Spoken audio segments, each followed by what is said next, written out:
कंगना रनौत के निर्देशन में बनी फिल्म इमरजेंसी को सेंसर बोर्ड ने लंबे वक्त से रोक रखा था। फिल्म में खालिस्तानी मूवमेंट से जुड़े एक बड़े हिस्से पर आपत्ति दर्ज करवाई गई थी।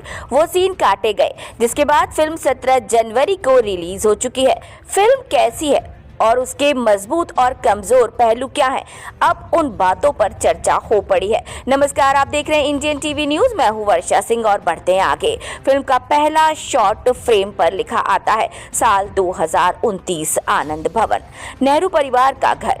इंदिरा का नाम की बच्ची अपने दोस्त के साथ बगीचे में खेल रही है। बच्चे भागते हुए घर में आते हैं। हम कुछ महिलाओं को देखते हैं। उनमें से इंदिरा गांधी की बुआ विजय लक्ष्मी है। उनके बगल में खड़ी वो महिलाएं जिनका क्रेडिट्स में एक्स्ट्राज वाली प्ले के नीचे नाम आता है। कायदे से आपका सबसे पहले ध्यान विजय लक्ष्मी भी जाना चाहिए था, लेकिन आप एक्स्ट्रास को देख रहे हैं। उन्हीं की वजह से अलग अलग गुटों में बटी इन महिलाओं के सर एक ही दिशा में घूम रहे हैं, जैसे उनसे कहा गया हो कि आपको बस बातें करने की एक्टिंग करनी है। बातें नहीं करनी है, बस एक्टिंग करनी है।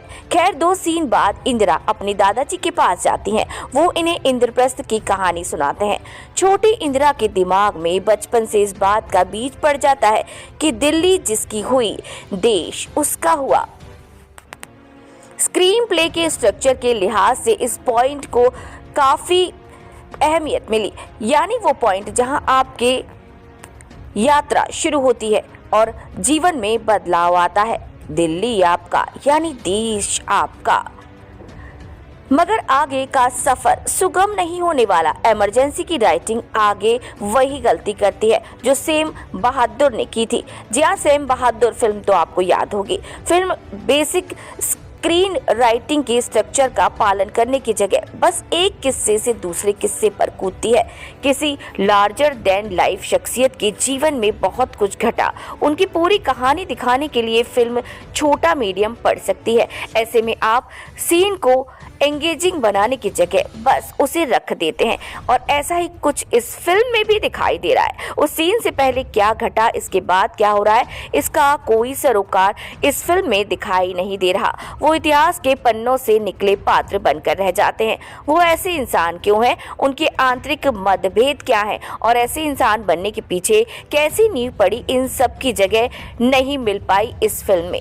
नतीजतन आप उन किरदारों के लिए कुछ महसूस नहीं कर पा रहे, कोई रिश्ता नहीं बना पा रहे। इसीलिए फिल्म में कोई ठोस किरदार उभर कर नहीं आ रहा।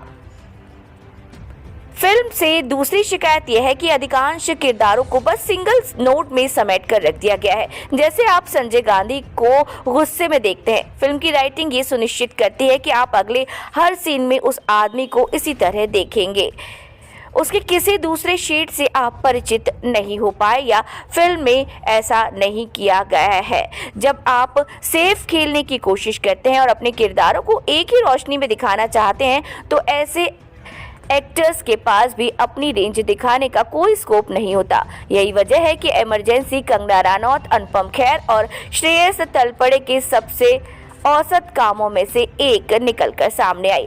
फिल्म में बहुत खामियां हैं। बाकी ऐसा नहीं है कि आपके पास अपने मोमेंट नहीं है। जैसे जब इंदिरा गांधी प्रधानमंत्री आवास छोड़ रही थी, तब वो वहां काम करने वाले लोग भावुक हो जाते हैं। वो कहते हैं कि हमें आप अपने साथ ले चलिए, हम फ्री में काम करेंगे। यहाँ आपको किरदार के ह्यूमन साइड का पहलू भी देखने को मिलेगा। खैर, पिक्चर में कई सारे पहलू दिखाने की कोशिश की गई है, फिर भी शायद उम्मीद पर उतनी खरी नहीं उतरी। इमरजेंसी में हिंदी के अलावा कई किरदार बंगला, फ्रेंच और तेलुगु भी बोलते आपको नजर आ जाएंगे। कुछ जगहों पर ऐसे डायलॉग्स को हिंदी में डब किया गया, लेकिन कई मौकों पर ओरिजिनल भाषा को रहने दिया गया। सीन को पूरी तरह से समझने के लिए भी आपको पिक्चर को तसल्ली से देखना होगा। लेकिन इमरजेंसी से ये हमारी थोड़ी बहुत शिकायतें हैं जो हमने अपने इस वीडियो के माध्यम से आपको बता दी हैं। आप एक बार इस फिल्म को देख जरूर सकते हैं। आखिर कंगना रनौत जो इस फिल्म में काम कर रही हैं,